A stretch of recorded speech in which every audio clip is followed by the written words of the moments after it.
Hi hello everyone. सो शक्ति pumps पे आज हम डिस्कशन करेंगे। बहुत टाइम से डिमांड थे स्टॉक की डिस्कशन करने के लिए। सो आज देखेंगे कि कंपनी का बिजनेस मॉडल कैसा है, क्या इनका ग्रोथ पोटेंशियल है, ग्रोथ फैक्टर्स क्या क्या कंट्रीब्यूट कर सकते हैं आने वाले टाइम में कंपनी के, एंड ओवरऑल स्टॉक में किस तरीके की अपॉर्चुनिटी लगती है। Of course multi bagger returns इसने डिलीवर किए हैं पिछले 6-7 महीने के अंदर, बट हमको क्या देखना है कि यहाँ से कैसा स्कोप है बिजनेस का एंड ओवरऑल किस तरीके की अपॉर्चुनिटी है इसके स्टॉक के अंदर।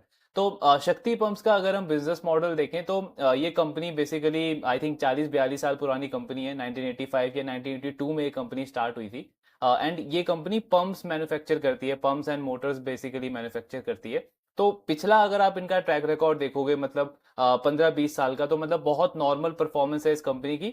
लेकिन अगर हम लास्ट के 3-4 साल का अगर डेटा देखते हैं, इस कंपनी का परफॉर्मेंस देखते हैं, तो बहुत अच्छा टर्न अराउंड एक बोल सकते हैं इस कंपनी के लिए। चाहे वो ग्रोथ के नंबर्स हों या कंपनी का डेट जो है वो ऑलमोस्ट अब जीरो हो चुका है, लॉन्ग टर्म बोरोइंग्स बिल्कुल भी नहीं है कंपनी के पास में, कैश फ्लो पॉजिटिव है, रिजर्व में बहुत सॉलिड ग्रोथ रही है। तो ये जो फंडामेंटल्स हैं ये काफी स्ट्रांग तरीके से कंपनी के इंप्रूव हुए हैं पिछले 3-4 साल के अंदर। एंड इसमें एक बहुत बड़ा कंट्रीब्यूशन जो है वो रहा है गवर्नमेंट की तरफ से जो स्कीम आई है, पीएम कुसुम स्कीम, उसका एक बहुत बड़ा कंट्रीब्यूशन रहा है। ये स्कीम जो है वो अराउंड 2017-18 में लॉन्च करी थी गवर्नमेंट ने, बट उसमें बाद में उन्होंने कुछ मॉडरेशन किया। एंड आई थिंक कोविड के बाद से जिस तरीके से गवर्नमेंट का फोकस बढ़ा है उस स्कीम को अप्लाई करने के ऊपर, एग्जीक्यूट करने के ऊपर, वहां से शक्ति पंप को एक बहुत बड़ा ग्रोथ बूस्टर मिला है। कंपनी के फंडामेंटल्स लगातार स्ट्रांग हुए हैं उसके बाद से। तो पहले इस पीएम कुसुम स्कीम को समझ लेते हैं, क्या स्कीम है ये। सो थोड़ा सा अगर बेसिक समझे हम, क्या ब्रीफ है मेनली इसका। तो गवर्नमेंट जो है वो बेसिकली उनका फोकस है कि रिन्यूएबल एनर्जी को हमको बढ़ावा देना है आने वाले टाइम में। एंड ऑफ कोर्स साथ में आपको फार्मर की वेलबींग के ऊपर भी सोचना पड़ता है। मतलब हर 2-3 साल में हम देखते हैं कि बहुत बड़ा लोन जो है वो वेव ऑफ किया जाता है गवर्नमेंट की तरफ से फार्मर्स का। तो बट बेसिकली वो क्या है, वो एक बर्डन है एक तरीके से, वो प्रोडक्टिविटी नहीं बढ़ा रहा आपकी इकोनॉमी को। तो इसीलिए गवर्नमेंट ने पीएम कुसुम स्कीम लॉन्च करा था 2017-18 के अंदर, जिसमें एक फोकस इनका ये था कि रिन्यूएबल एनर्जी हमारी कंट्री के अंदर उसका कंजम्पशन बढ़े, उसका ग्रोथ बढ़े। एंड दूसरा ऑफ कोर्स जो फार्मर्स हैं उनकी उनकी उनकी जो खेती है, उनका जो फार्मिंग का तरीका है उसको और ज्यादा एफिशिएंट बनाया जाए। तो तीन कंपोनेंट्स हैं इस पूरे स्कीम के, पीएम कुसुम स्कीम की अगर हम बात करें। इसका पहला कंपोनेंट क्या है? पहला कंपोनेंट है कि अगर किसी फार्मर के पास में कोई खाली जमीन पड़ी हुई है, तो वहां पे वो सोलर पैनल लगा सकता है, सोलर पंप लगा सकता है एंड उसके साथ वो अपना खेती वगैरह स्टार्ट कर सकता है। ये उसका पहला कंपोनेंट हो गया। जो कंपोनेंट बी है वो सबसे ज्यादा मेन है शक्ति पंप और ऐसी कंपनी के लिए, बिकॉज इनका मेन जो बिजनेस चल रहा है वो इसी वाले स्कीम के अंडर चल रहा है, बी कंपोनेंट के अंडर। इसके अंडर क्या है कि कई ऐसी जगह है जहां पे आपका इलेक्ट्रिसिटी तो है, लेकिन जो पंप यूज कर रहा है फार्मर, वो मतलब पुराने वाला कर रहा है, वही डीजल के तरीके से कर रहा है, या फिर उसका वो जो इलेक्ट्रिकल पंप होते हैं उसको वो यूज कर रहा है। लेकिन उसमें भी क्या हो रहा है, एनवायरनमेंट के लिए वो अच्छा नहीं है। एंड फार्मर के लिए भी अगर आप देखो तो उसमें इलेक्ट्रिसिटी की ज्यादा जो अवेलेबिलिटी होती है वो नाइट टाइम में प्रोवाइड करी जाती है एंड उसमें भी बहुत ज्यादा आपका फ्लक्चुएशन रहता है। तो वहां पे गवर्नमेंट का फोकस था इस कंपोनेंट बी के अंदर कि इनिशियली इनका टारगेट था ऑलमोस्ट 10 लाख जो सोलर पंप्स है वो इंस्टॉल करे जाएंगे ऐसी जगह पे, जिससे फार्मिंग जो है फार्मर्स के लिए वो काफी ज्यादा इजी हो जाएगी। एंड उसी के साथ में आपका जो बाकी का रिन्यूएबल एनर्जी का जो गोल है वो भी पूरा होगा। तो वो कंपोनेंट बी है जो शक्ति पंप को मेनली बिजनेस आ रहा है इस कंपोनेंट से। इसके साथ में एक कंपोनेंट सी भी है, उसको आगे कॉन कॉल में भी और हम डिटेल में डिस्कस करेंगे। सो कंपोनेंट सी में क्या है, बेसिकली कंपोनेंट सी के अंदर ये है कि एक फार्मर जो है वो सोलर पैनल उसने लगाया, अब वो सोलर पंप के थ्रू अपना पूरा फार्मिंग कर रहा है, पूरा वो खेती कर रहा है। लेकिन उसको उसको जो खेती करना है, जो उसको उसको फार्मिंग करनी है, वो पूरे साल में 3 से 4 महीने ही करनी है एट मैक्स। एंड बाकी का जो टाइम है वहां पे वो उसके लिए एक अर्निंग अपॉर्चुनिटी भी प्रोवाइड करी है गवर्नमेंट ने। अर्न कैसे कर सकता है वो, जो इलेक्ट्रिसिटी वो यूज कर रहा है उस इलेक्ट्रिसिटी को वो सप्लाई कर सकता है डिस्कॉम्स को, जो आपकी पावर डिस्ट्रीब्यूशन कंपनीज होती है उनको वो सप्लाई कर सकता है। एंड उससे उसको एनुअली अराउंड 50,000-60,000 के आसपास का इनकम अर्न करने का भी एक स्कोप मिलता है फार्मर को। और इससे जो आपकी पावर डिस्ट्रीब्यूशन कंपनीज हैं उनका भी काफी ज्यादा एफिशिएंसी बढ़ जाता है। उनका भी अराउंड जो डेटा इन्होंने कोट किया है, अराउंड 1 लाख के आसपास का उनका लॉस जो है वो कम होता है एनुअली, अगर उसको देखा जाए। तो एक पूरे इकोसिस्टम को बूस्ट किया है गवर्नमेंट की इस स्कीम ने।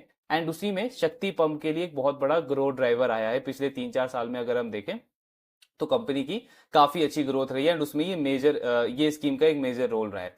अब कंपनी का एक बेसिक सा हम रिजल्ट देख लेते हैं कि Q1 में इनकी परफॉर्मेंस कैसी आई है ओवरऑल। इनका ये ऑर्डर बुक है बेसिकली, जो मेन इनको ऑर्डर आया है वो 1400 करोड़ का महाराष्ट्र गवर्नमेंट से आया है। इसके साथ में कंपनी राजस्थान, हरियाणा, इन सारे स्टेट्स के अंदर भी काम कर रही है। टोटल ऑर्डर बुक आज के टाइम पे कितना है, 2000 करोड़ का, लेकिन इसका सबसे बड़ा पार्ट कहाँ से आ रहा है, आपका महाराष्ट्र से। देन इसके साथ में रिजल्ट अगर हम देखें तो बहुत सॉलिड रिजल्ट इन्होंने रिपोर्ट करा है। पिछला 3-4 क्वार्टर अगर आप देखोगे तो कंपनी हर एक क्वार्टर में बहुत हाई पेस पे ग्रो कर रही है। इस क्वार्टर में भी अगर हम देखें तो वाई वाई लेवल पे ऑलमोस्ट रेवेन्यू कंपनी का 4 टाइम ग्रो हो गया है, अगर हम इसको वाई वाई कंपेयर करें। देन इबिट्टा मार्जिन में बहुत सॉलिड एक्सपेंशन है, 7% के आसपास मार्जिन थे, इस क्वार्टर में 24% के आसपास ऑलमोस्ट कंपनी ने मार्जिन रिपोर्ट करे हैं। देन फाइनेंस कॉस्ट इनका बढ़ा जरूर है, बिकॉज आपका आपका वर्किंग कैपिटल का खर्चा बढ़ गया है। आप इतने हाई पेस पे ग्रो कर रहे हो तो आपको थोड़ा सा ज्यादा वर्किंग कैपिटल लोन चाहिए। लेकिन ये लॉन्ग टर्म बोरोइंग नहीं है, लॉन्ग टर्म बोरोइंग कंपनी की बिल्कुल जीरो है। उसके साथ में अगर आप प्रॉफिट का नंबर देखो तो मल्टी फोल्ड ग्रोथ है। लगभग 1 करोड़ का प्रॉफिट था कंपनी का लास्ट ईयर फर्स्ट क्वार्टर में, और इस क्वार्टर में कंपनी ने 93 करोड़ का प्रॉफिट रिपोर्ट किया है। तो रिजल्ट अगेन बहुत सॉलिड रिपोर्ट किए कंपनी ने। देन इनकी ये फाइनेंशियल्स हैं, लगातार अगर आप देखोगे तो पिछले 3 साल से कंपनी का रेवेन्यू या इनका ऑपरेटिंग प्रॉफिट हो, पैट का नंबर हो, मार्जिन हो, लगातार ग्रो कर रहे हैं कंपनी के लिए। देन इनका इनका ये मार्जिन का ट्रेंड है, कंसिस्टेंट इंप्रूवमेंट हमको दिखता है इसके अंदर। अगर आप इनका रेवेन्यू शेयर देखोगे तो मेजोरिटी जो रेवेन्यू है कंपनी का वो गवर्नमेंट प्रोजेक्ट से आता है, जो हमने अभी डिस्कस किया, पीएम कुसुम स्कीम, उसका एक बहुत मेजर रोल है इनके रेवेन्यू में। इसके साथ में एक्सपोर्ट्स भी कंपनी का अच्छे पेस पे ग्रो कर रहा है, और अभी रिसेंटली इन्होंने कुछ टाइम से जो आपके ओईएम्स होते हैं, इंडस्ट्रियल्स हैं, प्लस आपके हाउसिंग कॉम्प्लेक्सेस के अंदर भी अपने पंप्स वगैरह सप्लाई करने स्टार्ट किए हैं। तो ये भी एक तीसरा रेवेन्यू स्ट्रीम है कंपनी का।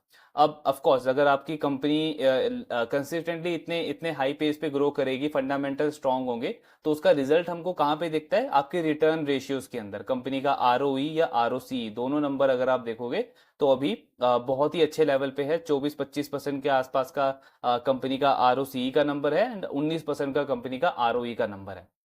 यहाँ पे अगर आप एक चीज देखो तो FY23 में इस कंपनी का आरओई ऑलमोस्ट 5-6% के आसपास था। तो वही पॉइंट आ जाता है कि अगर हम सिर्फ डेटा देखेंगे, मतलब डेटा हमको क्या दिखा रहा है कि पास्ट में कंपनी का परफॉर्मेंस कैसा रहा है, और इसके बेसिस पे अगर हम डिसीजन लेंगे तो मोस्ट ऑफ द टाइम आपको जो ये टर्न अराउंड कंपनीज हैं उनको आप पिक नहीं कर पाओगे, बिकॉज आपको तो लगेगा कि ये कंपनी बहुत खराब है। अब FY23 में अगर कोई भी इस कंपनी को देखता तो ऑफकोर्स उसका विजन, उसका लुक ऐसे ही जाता कि काफी इनएफिशिएंट कंपनी है ये। लेकिन मार्केट कभी भी पास्ट का डेटा नहीं देखता, मार्केट उसका आगे का स्कोप देखता है। तो अब हमको क्या देखना है, हमको ये नहीं देखना है, ये नहीं देखना है, हमको ये समझना है कि यहाँ से आगे का कैसा ट्रेंड रहने वाला है कंपनी का। मतलब ये जो 19-20% का आरओई है, क्या कंपनी इसको और इंप्रूव कर सकती है, या फिर इसको मेंटेन करते हुए अपने ग्रोथ को और बढ़ा सकती है। बिकॉज अगर इन्होंने ये दोनों चीजें कर ली तो मतलब स्टॉक आप देखोगे कि यहां से भी अच्छे पेस पे ग्रो करता रहेगा। सो उसके ऊपर हमको फोकस करना है। देन ये बिजनेस का ओवरव्यू जो हमने अभी डिस्कस किया, प्रोडक्ट वाइज सारे इन 3-4 सेगमेंट के अंदर प्रेजेंट है कंपनी। ये जो अभी हमने इनका कस्टमर मिक्स डिस्कस किया, गवर्नमेंट है, एक्सपोर्ट है, ओईएम्स है, इंडस्ट्रियल्स है, यहाँ से इनका रेवेन्यू आता है। लेकिन जो मेजर रेवेन्यू है वो गवर्नमेंट के प्रोजेक्ट से ही आ रहा है इस कंपनी का। ये कंपनी का पूरा ट्रैक रिकॉर्ड है पिछले 42 ईयर्स का। इनको आई थिंक पेटेंट्स भी मिले हैं काफी सारे प्रोडक्ट्स के लिए, काफी सारे टेक्नोलॉजीज के लिए। देन इनका ये हर एक सेगमेंट से क्या क्या ग्रोथ लीवर्स है उसको आप एक बार गो थ्रू कर सकते हो। देन इनका इनका मैन्युफैक्चरिंग फैसिलिटी की अगर हम बात करें तो आज के टाइम पे कंपनी के पास में around 5 lakh pumps and Motors manufacture करने का कैपेसिटी है। लेकिन कंपनी इसको बहुत हाई पेस पे बढ़ा रही है, कैपेसिटी एक्सपेंशन कर रही है, काफी हैवी कैपेक्स कर रही है कंपनी। एंड अगले 2-3 साल में इनका प्लान है कि इसको ये डबल करेंगे। तो एक्सपेंशन प्लान बहुत सॉलिड है कंपनी का। देन ये इनकी मैनेजमेंट है, मिस्टर दिनेश पाटीदार, जिन्होंने इस कंपनी को स्टार्ट किया था 1982 से, तो तब से ये इसको लीड कर रहे हैं पिछले 40-42 सालों से।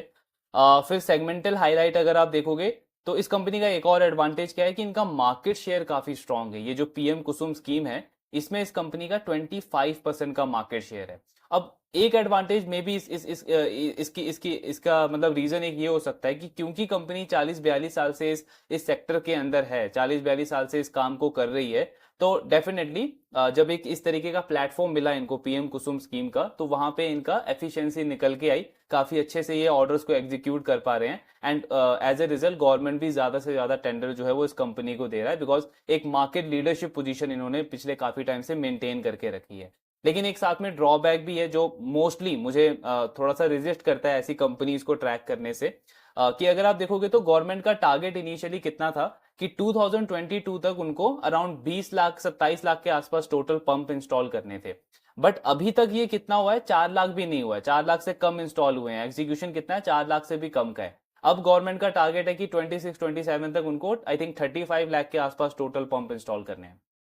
तो ये जो बिजनेसेस होते हैं जिनमें गवर्नमेंट की जो पॉलिसीज है, गवर्नमेंट का फोकस है, वो इतना ज्यादा अगर उसका उसका इंपॉर्टेंस हो जाए, तो कहीं ना कहीं वो उस मॉडल को अनसस्टेनेबल बना देता है। एंड ये थोड़ा सा मेन रीजन है कि पर्सनली मेरा कम इंटरेस्ट रहता है ऐसे बिजनेसेस के अंदर, बिकॉज अनसस्टेनेबिलिटी या फिर सिक्लिकलिटी आप बोल सकते हो, वो फैक्टर कहीं ना कहीं बीच में आपका कभी भी जो पूरा वो स्कोप है उसको वो खराब कर सकता है।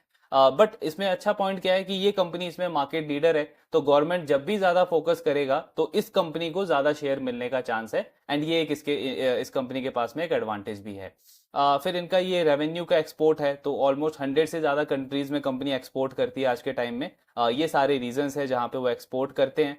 और एक और इन्होंने 2021 के अंदर ईवी सेगमेंट के अंदर भी इन्होंने एंटर किया है। सो शक्ति ईवी मोबिलिटी करके इन्होंने एक अपनी सब्सिडरी लॉन्च करी थी 2021 के अंदर। कंपनी का टारगेट ये था कि क्योंकि हम मोटर वगैरह मैन्युफैक्चर करते हैं पिछले 40-42 सालों से, तो हमारा एक स्किल बन गया अच्छा, जैसे ईएफसी ने किया। ईएफसी ऑलरेडी ऑफिस मैनेज कर रहा था, तो उनके पास में एक ये स्किल है कि ऑफिस का इंटीरियर कैसे रहना चाहिए, उसका डिजाइनिंग कैसा होना चाहिए। तो उसके लिए उन्होंने अपना डिजाइन एंड बिल्ड वाला जो डिवीजन है उसको बनाया, उसके अंदर उन्होंने एंटर करा।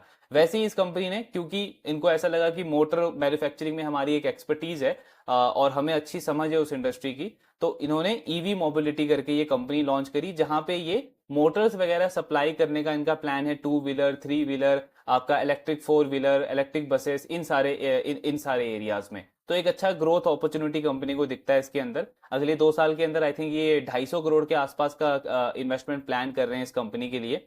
और अपॉर्चुनिटी का साइज देखोगे तो बहुत सॉलिड है। मतलब वी ऑल नो कि जो ईवी का स्पेस है वो बहुत हाई पेस पे ग्रो करने का एक्सपेक्टेशन है अगले पूरे 10-12 साल तक। एंड 50% का ग्रोथ एक्सपेक्टेशन है बाय द एंड ऑफ 2030 तक। तो इसमें कंपनी पार्टिसिपेट कर रही है, लेकिन अभी तक इससे कुछ खास पोटेंशियल रेवेन्यू आ नहीं रहा है, अभी ये इन्वेस्टमेंट फेज में है। कॉन कॉल में हम देखेंगे और इस पे क्या अपडेट्स आते हैं कंपनी के। अगर हम आगे का स्कोप देखें कंपनी का पंप वाले बिजनेस के अंदर ही, तो बहुत सॉलिड स्कोप है। अगर आप सिर्फ इंडियन पंप इंडस्ट्री देखो तो एक्सपेक्टेड है कि 14% से ये ग्रो करेगा 2028 तक। देन ये जो कंपनी बनाती है सबमर्सिबल पंप्स, तो इसमें 15% का ग्रोथ रहने का एक्सपेक्टेशन है। एंड कंपनी का मेन प्ले सोलर पंप्स, जहां पे गवर्नमेंट का भी फोकस है, पूरा टर्न अराउंड हुआ है कंपनी का इस वाले सेगमेंट की वजह से, तो इसमें 32% की ग्रोथ एक्सपेक्टेशन है 2028 तक। एंड शक्ति पंप्स का 25% का मार्केट शेयर ऑलरेडी है इसके अंदर। तो ये 3-4 मेन ग्रोथ लीवर है इस कंपनी के। परफॉर्मेंस अच्छी है, आगे का स्कोप अच्छा लगता है। अब ऑफ कोर्स हमको मैनेजमेंट का व्यू देखना है कि मैनेजमेंट कितना कॉन्फिडेंट है अपने बिजनेस को लेकर के, एंड ओवरऑल आगे का कैसा आउटलुक दे रहे हैं वो आने वाले क्वार्टर्स पे। रिजल्ट तो हमने ऑलरेडी डिस्कस कर लिया, कंपनी का नंबर्स अच्छे रिपोर्ट करे हैं इन्होंने। देन मैनेजमेंट कह रहा है कि ये जो इतना अच्छा रिजल्ट आया है हमारा Q1 के अंदर, उसमें एक एक सबसे इंपॉर्टेंट पार्ट ये रहा है कि जो ऑर्डर बुक था हमारा, उसको हमने काफी फास्ट पेस पे एग्जीक्यूट किया। देन उसके साथ में जो हमारे वेंडर्स थे उनके साथ हमने नेगोशिएट किया, इकोनॉमीज ऑफ स्केल हमारा प्ले आउट हुआ, जिसकी वजह से रॉ मटेरियल के प्राइसेस कम हुए, अराउंड 3% के आसपास रॉ मटेरियल के प्राइसेस कम हुए कंपनी के, जिससे इनको एक सिग्निफिकेंट एक्सपेंशन देखने को मिला मार्जिन के अंदर। ऑर्डर बुक की हमने जैसे बात करी, 2000 करोड़ का ऑर्डर बुक है। एंड मैनेजमेंट बोल रहा है कि हम Q2 में ऑलमोस्ट 500 करोड़ का जो ऑर्डर बुक है उसको कंप्लीट करने का प्लान कर रहे हैं। लेकिन उसमें 2-3 चैलेंजेस रहेंगे, जैसे सेकंड क्वार्टर में आपका मानसून होता है, तो मानसून के अंदर आपका जो पंप का इंस्टॉलेशन है वो करना काफी ज्यादा चैलेंजिंग हो जाता है। फिर आपका इलेक्शन का भी टाइम था सेकंड क्वार्टर के अंदर, तो उसको लेकर के थोड़ा सा इनमें अनसर्टेनिटी है सेकंड क्वार्टर को लेकर के। लेकिन इनका जो ऑर्डर का पाइपलाइन है, एक्सपेक्टेशन है वो 500 करोड़ का है सेकंड क्वार्टर में। देन कंपनी कह रही है कि टेक्नोलॉजी इनोवेशन के ऊपर हमारा पूरा फोकस है। इस क्वार्टर में भी एक नया पेटेंट मिला है इनको, तो आई थिंक 2024 में 5 पेटेंट्स तो इनको ऑलरेडी मिल चुके थे, तो इस क्वार्टर में एक और प्रोडक्ट के लिए, टेक्नोलॉजी के लिए इनको पेटेंट मिला है। तो ये कहीं ना कहीं शो करता है कि कंपनी जो टेक्नोलॉजी लेकर के आ रही है मार्केट में उसकी क्रेडिबिलिटी अच्छी है एटलीस्ट। देन फोकस वाइज जो हमने स्टेट्स अभी डिस्कस किए, महाराष्ट्र सबसे मेन फोकस है कंपनी का, बिकॉज 1400 करोड़ का ऑर्डर बुक वहीं से आया है कंपनी को।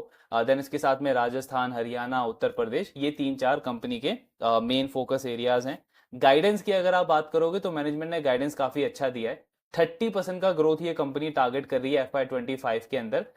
इन्होंने FY24 में 1370 करोड़ का रेवेन्यू किया था, तो 1370 करोड़ पे 30% अगर आप देखोगे तो ऑलमोस्ट 17.5 करोड़ का रेवेन्यू कंपनी प्लान कर रही है FY25 के अंदर। देन कंपनी का कहना है कि नए प्लेयर्स लगातार एंटर होते जा रहे हैं इस इंडस्ट्री के अंदर, बट उससे हमको कोई खास कंसर्न नहीं लग रहा है। उसका रीजन ये है कि हम अपनी टेक्नोलॉजी को लेकर के, अपने ब्रांड को, अपने प्रोडक्ट को लेकर के काफी कॉन्फिडेंट है, जो हमने पिछले 40 सालों में बिल्ड किया है। प्लस एक और रीजन अगर आप देखोगे जो मेरी समझ में आता है कि क्योंकि जिस तरीके का ये स्कीम है गवर्नमेंट का, तो ऐसे स्कीम में गवर्नमेंट का मेजर प्रायोरिटी ऐसे प्लेयर्स के ऊपर ही रहेगा जिनके पास एक अच्छा खासा एक्सपीरियंस हो, एक अच्छी क्रेडिबिलिटी हो उन कंपनीज के पास में। एंड वहां पे शक्ति पंप अगर आप देखोगे तो 40-42 साल का जो कंपनी सेम इंडस्ट्री में काम कर रही है, सेम प्रोडक्ट लाइन में काम कर रही है, ये इनको एक एज देता है बाकी प्लेयर्स का। बिकॉज कोई नया प्लेयर आ रहा है तो ऑफकोर्स गवर्नमेंट का जो फर्स्ट प्रेफरेंस है वो ऐसे प्लेयर्स की तरफ ही रहेगा जिन्होंने जिन्होंने पीछे इस तरीके के काम को किया हो, जिनके पास एक एक्सेलेंस हो, एक ट्रैक रिकॉर्ड हो। बिकॉज थोड़ी सी क्रेडिबिलिटी इशू भी आ सकता है गवर्नमेंट के ऊपर, तो वो एक कहीं ना कहीं इस कंपनी को एज देता है। इसलिए ज्यादा जो टेंडर आ रहे हैं, और मे बी इसीलिए कंपनी का मार्केट शेयर भी हम देख रहे हैं कि 25-30% मार्केट शेयर कंपनी मेंटेन कर रही है इस स्कीम के अंदर, बिकॉज एक अच्छा ट्रैक रिकॉर्ड है इस कंपनी के पास में। तो इसलिए मैनेजमेंट भी बोल रहा है कि हमको कोई खास कंसर्न लगता नहीं है नए प्लेयर से, बिकॉज मार्केट साइज ओवरऑल बहुत बड़ा है। फिर कंपनी के जो रॉ मटेरियल के प्राइसेस कम हुए हैं, उसमें आपका मेन सोलर पैनल और जो बाकी के रॉ मटेरियल हैं उनके प्राइसेस कम हुए। देन इन्होंने नेगोशिएशन काफी अच्छा किया, क्योंकि इनके पास ऑर्डर की पाइपलाइन काफी स्ट्रांग है, तो इन्होंने वेंडर से इस चीज को नेगोशिएट किया कि हमारे पास अच्छा ऑर्डर पाइपलाइन है, और 3 महीने 4 महीने पहले ही इन्होंने उन रॉ मटेरियल को ऑर्डर कर लिया, जिससे इनको वो अच्छी प्राइसिंग पे मिला। सो इस स्ट्रेटेजी की वजह से कंपनी का रॉ मटेरियल प्राइस कम हुआ एंड एक अच्छा मार्जिन एक्सपेंशन देखने को मिला हमको। अब कंपनी कह रही है कि जो कंपोनेंट सी है पीएम कुसुम स्कीम का, वो हमारा ड्रीम प्रोजेक्ट है। वो कंपोनेंट सी अभी हमने डिस्कस किया था थोड़े टाइम पहले, कि इसके अंदर क्या होता है कि जो फार्मर है वो इलेक्ट्रिसिटी सेव कर सकता है और वो सप्लाई कर सकता है डिस्कॉम कंपनीज को, जिससे फार्मर को भी बेनिफिट होगा। अराउंड 50-60 थाउजेंड के आसपास वो एनुअली अर्न कर सकता है। एंड जो आपकी डिस्कॉम्स हैं उनको भी ऑलमोस्ट 1 लाख का उनका सेविंग होगा, उनका जो लॉसेस है उसमें 1 लाख का बेनिफिट मिलेगा उनको। तो इसको कंपनी कह रही है कि हमारे पास एक टेक्नोलॉजी है, जिससे उस टेक्नोलॉजी के थ्रू वो जो फार्मर है ऑटोमेटिकली जितनी उसकी पानी की रिक्वायरमेंट है उतना पानी यूज करने के बाद जो इलेक्ट्रिसिटी है वो डायरेक्टली आपका सेव होगा, आपका सप्लाई होगा। लेकिन मैनेजमेंट का बोलना है कि ये टेक्नोलॉजी मार्केट में बाकी प्लेयर्स के पास भी है, पर वहां पे चैलेंज ये है कि उनमें ये मैनुअली करना पड़ता है, मैनुअल इंटरवेंशन है। मतलब आपको मैनुअली उसको पंप को पहले बंद करना पड़ेगा, फिर आपको उसको स्टार्ट करना पड़ेगा, देन वो इलेक्ट्रिसिटी सेव होना स्टार्ट होगी। लेकिन हमारे पास जो टेक्नोलॉजी है उसमें ये ऑटोमेटिकली हो जाता है। और कंपनी कह रही है कि सिर्फ कंट्री में ही नहीं, इनफैक्ट वर्ल्ड में हमारी ऐसी टेक्नोलॉजी नहीं है। इसीलिए हमको काफी ज्यादा कॉन्फिडेंट है कि ये जो प्रोजेक्ट है, ये जो कंपोनेंट सी के अंदर जो हम एंटर कर रहे हैं, ये हमारे लिए एक अच्छा ग्रोथ लीवर होगा। अभी करंटली क्योंकि उनको प्रूव करना पड़ेगा उस टेक्नोलॉजी को, तो ये करंटली राजस्थान में 150 करोड़ का पायलट प्रोजेक्ट वहां पे कर रहे हैं, और इन्होंने 56 पंप्स ऑलरेडी उसमें इंस्टॉल कर दिए हैं। मैनेजमेंट कह रही है कि अगले 1 से 2 क्वार्टर के अंदर जिस पेस को हमने बढ़ाया है, अब एग्जीक्यूशन के पेस को बढ़ाया है, तो हमको कॉन्फिडेंट है कि अगले 1 से 2 क्वार्टर के अंदर हम इस वाले पार्ट को कंप्लीट कर लेंगे। देन हम जितनी भी ये डिस्कॉम्स हैं, डिस्ट्रीब्यूशन कंपनीज हैं, उनके एमडी से डिस्कस करेंगे, उनको शो करेंगे कि कैसे इस टेक्नोलॉजी के थ्रू फार्मर का भी बेनिफिट हो रहा है, प्लस आपका भी 1 लाख का जो लॉस है वो सेव हो रहा है। सो वहां से हमको बहुत हाई चांस लगता है कि और ज्यादा ऑर्डर हमको आएगा फ्यूचर में। तो ये भी कंपनी के लिए एक बड़ा ग्रोथ लीवर हो सकता है आने वाले टाइम में। जैसा ये बता रहे हैं कि टेक्नोलॉजी इतना स्ट्रांग है, अगर वो सब चीज सही सही से क्लिक करती है कंपनी के लिए, तो एक बड़ा ग्रोथ बूस्टर कंपनी के लिए हो सकता है ये। देन कंपनी का कहना है कि ग्रोथ वाइज वही 30% का ग्रोथ टारगेट है कंपनी का। 1750 करोड़ के आसपास का कंपनी प्लान कर रही है रेवेन्यू वाइज। फिर कंपनी कह रही है कि इन्होंने एक्सपेंशन प्लान किया है, तो उसके लिए इन्होंने QIP रेस किया था कुछ time, I think SBI mutual fund and LIC mutual fund ने उस QIP में पार्टिसिपेट किया था। 200-250 करोड़ के आसपास का QIP रेज किया कंपनी ने, और उसको ये फंडिंग अपनी कर रहे हैं उस QIP के थ्रू। देन ईवी वाला जो पार्ट है उस पे कंपनी 250 करोड़ इन्वेस्ट कर रही है अगले 2 साल के लिए। एंड कंपनी कह रही है कि जो हमने अभी डिस्कस किया था कि इनकी जो 40 इयर्स की जो एक्सपर्टीज है मोटर्स और कंट्रोलर्स को मैन्युफैक्चर करने में, उसको ये लेवरेज करना चाहते हैं ईवी इंडस्ट्री के अंदर, जो कि इतने हाई पेस पे ग्रो करने का एक्सपेक्टेशन है। एंड यहाँ वहां पे ये 2 व्हीलर 3 व्हीलर 4 व्हीलर और बसेस को सप्लाई करेंगे। अभी ऑलरेडी कंपनी कह रही है कि हमने कुछ मोटर्स बिल्ड किए हैं और and around I think 2000 buses में उसको इन्होंने सप्लाई किया हुआ है। और कंपनी कह रही है कि अब अभी तक हम इस पे थोड़ा सा स्लो पेस पे काम कर रहे थे बिकॉज हमको टेक्नोलॉजी को इम्प्रूव करना था, लेकिन यहाँ से अब हम अपनी स्पीड को बढ़ाएंगे एंड हमको हमको काफी अच्छा चांस लगता है। प्लस एक और इसमें ग्रोथ लीवर क्या हो सकता है कि कंपनी कह रही है कि अभी तक मोटर मैन्युफैक्चरिंग जो है ईवी सेक्टर में वो इंडिया में इतने लार्ज स्केल पे नहीं हो रही है। जबकि गवर्नमेंट का आप फोकस देखोगे तो आत्मनिर्भर भारत के ऊपर फोकस है, जिसमें गवर्नमेंट चाहती है कि जितनी भी आप चीजें यूज करो वो इंडियन मैन्युफैक्चरिंग होनी चाहिए। तो कंपनी कह रही है कि इसीलिए हमको एक अच्छी अपॉर्चुनिटी दिखती है, गैप बड़ा है और उस अपॉर्चुनिटी को हम फिल ग्रैब करना चाहते हैं। एंड वी आर कॉन्फिडेंट कि एक अच्छा ग्रोथ रहेगा हमारा आने वाले टाइम में यहाँ से भी। देन एक्सपेंशन पे प्लांट मशीनरी वगैरह इन्होंने ऑर्डर कर दिया है, वो ऑन ट्रैक चल रहा है। प्लस MP में वहाँ की गवर्नमेंट की तरफ से एक लैंड भी इनको अलॉट हुआ है और उसका बहुत जल्दी ये अपना रजिस्ट्रेशन भी करने वाले हैं। देन कंपनी कह रही है कि ये जो हमारा जो परफॉर्मेंस में जो चेंज आया है पिछले 5-6 साल के अंदर, तो इनिशियली हम वेट कर रहे थे कि कुसुम स्कीम में थोड़ी सी और इम्प्रूवमेंट आए, वो आने में काफी टाइम लग गया। लेकिन उसके बाद जब गवर्नमेंट ने उसको एग्जीक्यूट करना स्टार्ट किया तो मतलब पूरा इकोसिस्टम ग्रो कर रहा है। अगर आप फार्मर के पॉइंट ऑफ व्यू से सोचो तो उसके लिए फार्मिंग बहुत इजी हो गई। देन अगर हम डिस्कॉम कंपनीज के लिए देखें तो इस वाले स्कीम से क्या हो गया कि उनके लॉसेस कम हो गए हैं।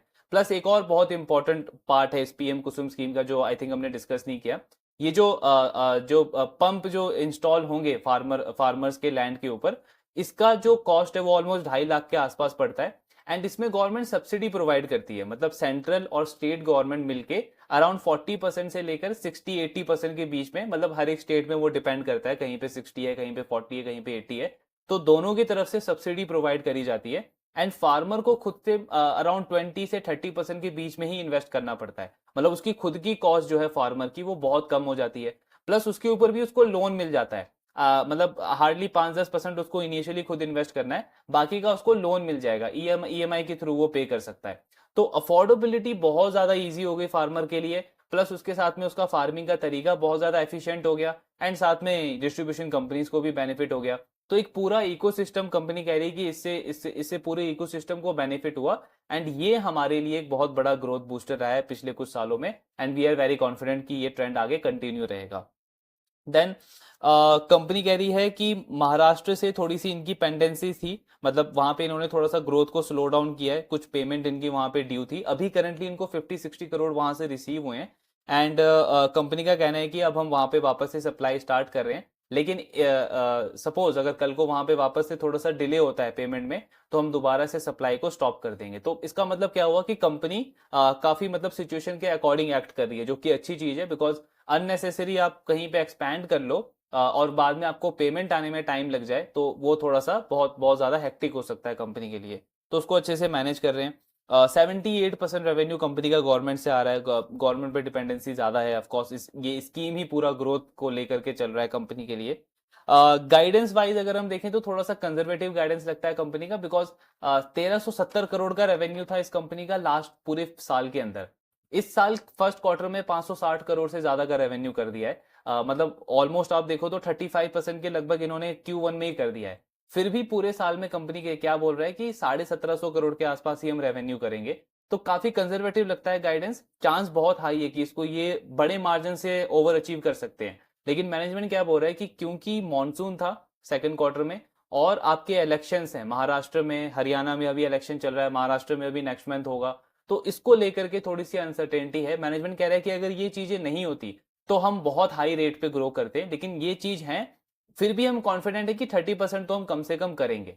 तो मतलब गाइडेंस पॉजिटिव है कि ये इन चैलेंजेस के बाद भी आप 30% ग्रो करोगे। एंड इन केस अगर यहाँ पे कोई मेजर इशू नहीं आता है इन इलेक्शन वगैरह की वजह से, और गवर्नमेंट अपना इसका एग्जीक्यूशन कंटिन्यू रखती है, तो चांसेस हाई है कि ये ग्रोथ 30 से बहुत ज्यादा ऊपर भी जा सकता है कंपनी के लिए, बिकॉज अगेन फर्स्ट क्वार्टर में आपने ऑलरेडी 35% वो नंबर अचीव कर लिया है पिछले पूरे साल का। तो ट्रेंड अच्छा लग रहा है कंपनी का। देन बीच में थोड़ा सा कंसर्न था गवर्नमेंट के नंबर्स को लेकर के कि मतलब 35 लाख पंप उनको इंस्टॉल करने हैं या कितने करने हैं। तो उसको मैनेजमेंट क्लैरिफाई कर रहा है कि आज के टाइम पे इसमें गवर्नमेंट की तरफ से कोई लिमिटेशन नहीं है नंबर ऑफ पंप्स का। ये टोटली फार्मर के विल के ऊपर है, इसमें जो डिसीजन मेकर है वो फार्मर है। 20 से 40% के बीच में उसका खुद का कॉस्ट रहेगा, बाकी सारा सेंट्रल और स्टेट गवर्नमेंट आपको वो फंडिंग करेगी। तो और चीजों को देखते हुए फार्मर बहुत विलिंगली इस चीज को एक्सेप्ट कर रहे हैं, एंड इसीलिए बहुत हाई डिमांड है। तो ऐसा कोई लिमिटेशन नहीं है, ग्रोथ पोटेंशियल बहुत स्ट्रांग है, ऐसा मैनेजमेंट का कहना है। देन अभी एक स्ट्रेटेजिकली क्या कर रही है ये कंपनी, कैश मार्केट की तरफ अपना फोकस धीरे धीरे लेके जा रही है लॉन्ग टर्म बेसिस पे, जो कि इनको लेके जाना भी चाहिए। बिकॉज आप पूरी तरीके से डिपेंड नहीं हो सकते गवर्नमेंट की स्कीम के ऊपर। आपको अब फिर वही पॉइंट हो जाएगा कि अनसस्टेनेबल मॉडल हो जाएगा। क्योंकि अगर आपको स्केलेबल बनाना है अपने मॉडल को और कंसिस्टेंट ग्रोथ लानी है, सस्टेनेबल ग्रोथ लानी है, तो ऑफ कोर्स आपको बाकी अपॉर्चुनिटीज को एक्सप्लोर करना पड़ेगा। तो अभी कंपनी क्या कर रही है, इनकी जो छोटे छोटे डीलर्स हैं तहसील लेवल पे, तालुका लेवल पे, उनके साथ में ये काम कर रहे हैं, उनको सपोर्ट कर रहे हैं, जहां से इनका मानना है कि आगे चल के वो इनके प्रोडक्ट्स को बड़े मार्केट में मार्केट करेंगे, मार्केटिंग होगी इनके प्रोडक्ट्स की, एक अच्छी ब्रांड बनेगी। तो कंपनी साइड बाय साइड अपना खुद का ब्रांड बिल्ड करने के ऊपर भी फोकस कर रही है कि कल को चल के एक अलग से रेवेन्यू स्ट्रीम कंपनी के लिए वहां पे स्टार्ट हो जाए। देन जो सोलर मॉड्यूल जो होता है उसमें कंपनी कह रही है कि आपकी डीसीआर सेल की रिक्वायरमेंट होती है, और इंडिया में करंटली 8 to 10 गीगा की कैपेसिटी है डीसीआर सेल की। एंड मैनेजमेंट क्या बोल रहा है कि लेकिन बहुत सारे प्लेयर्स हैं लोकल इंडिया में जो इस कैपेसिटी को लगातार बढ़ा रहे हैं। सेम वैसा ही जैसे हमने पीजी इलेक्ट्रोप्लास्ट के केस में डिस्कस किया था कि एसी मैन्युफैक्चरिंग में बहुत सारे ऐसे कंपोनेंट्स हैं जो पहले आपको चाइना से इंपोर्ट करने पड़ते थे, ऑलमोस्ट 70-75% डिपेंडेंसी थी। आज के टाइम पे वो कम होकर के 50% के आसपास हुई है। एंड मैनेजमेंट कह रहा है कि जिस तरीके से ये ट्रेंड चल रहा है वो बहुत होपफुल है कि आगे चल के ये डिपेंडेंसी सिर्फ 25-30% रह जाएगी। वैसे ही इनकी मैनेजमेंट भी कह रही है कि लगातार प्लेयर्स यहाँ पे कैपेसिटी को बिल्ड करते जा रहे हैं, और एक्सपेक्टेड है कि अगर ये चीजें कंटिन्यू रही तो जो सोलर के प्राइसेस है वो आने वाले टाइम में 20 से 25% तक कम हो सकते हैं। सो ये चीज हुई तो एक और आपका मार्जिन में एक्सपेंशन का एक चांस बनता है वहां पे। देन मार्जिन को लेकर ही कंपनी ने गाइडेंस क्या दिया है कि हमारा ओवरऑल टारगेट मार्जिन को लेकर के यही है, 16-17% के बीच में हम मार्जिन को एक्सपैंड करना चाहते हैं। इस क्वार्टर में जो इंप्रूवमेंट हुआ है वो हमारी कुछ मतलब हमने अच्छे से डील किया, एफिशिएंसी दिखाई, उसकी वजह से हमको ये मार्जिन एक्सपेंशन देखने को मिला। लेकिन लॉन्ग टर्म बेसिस पे हम 16-17% का मार्जिन मेंटेन करना चाहते हैं। देन अभी जो इनका ये कंपोनेंट सी वाला पार्ट है, तो उसमें कंपनी कह रही है कि इसमें हमको प्रूव करना पड़ेगा अपनी टेक्नोलॉजी को पहले। कुछ वहां पे चैलेंजेस हैं उस टेक्नोलॉजी के रिलेटेड, उसको वो अगर अच्छे से सॉर्ट आउट हो गए देन उसके बाद ये सारी एमडीज वगैरह को कांटेक्ट करेंगे। एंड अभी उसको ये काफी फास्ट पेस पे एग्जीक्यूट कर रहे हैं, इसीलिए कंपनी कह रही है कि 1 से 2 क्वार्टर में वो जो पायलट प्रोजेक्ट चल रहा है इनका राजस्थान में अजमेर में, उसको ये कंप्लीट कर देंगे।